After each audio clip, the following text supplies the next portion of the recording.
حضرت انس رضی اللہ عنہ بیان کرتے ہیں کہ رسول اللہ صلی اللہ علیہ وآلہ وسلم نے ارشاد فرمایا،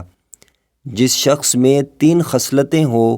اس نے ان کے ذریعے ایمان کی لذت اور حلاوت کو پا لیا، جس کو اللہ اور اس کے رسول صلی اللہ علیہ وآلہ وسلم سب سے زیادہ محبوب ہوں۔ جو شخص کسی سے محض اللہ کی رضا کی خاطر محبت کرتا ہو، اور جو شخص دوبارہ کافر بننا بعد اس کے کہ اللہ نے اسے اس سے بچا لیا، ایسے ناپسند کرتا ہو جیسے وہ آگ میں ڈالا جانا ناپسند کرتا ہے۔ مشکوٰۃ المصابیح حدیث نمبر 8۔ حضرت ابو موسیٰ اشعری رضی اللہ عنہ بیان کرتے ہیں کہ رسول اللہ صلی اللہ علیہ وآلہ وسلم نے ارشاد فرمایا، 3 قسم کے لوگوں کے لیے 2 اجر ہے۔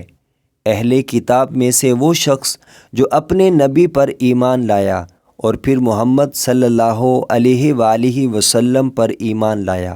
وہ مملوک غلام کہ جب وہ اللہ کا حق ادا کرے اور اپنے مالکوں کا بھی حق ادا کرے، اور ایک وہ شخص جس کے پاس کوئی لونڈی ہو، وہ اس سے ہم بستری کرتا ہو، پس وہ اسے آداب سکھائے اور اچھی طرح سے مؤدب بنائے، اس کو بہترین زیور تعلیم سے آراستہ کرے، پھر اس کو آزاد کر دے اور اس کے بعد اس سے شادی کر لے، تو اس کے لیے 2 اجر ہیں۔ مشکوٰۃ المصابیح حدیث نمبر 11۔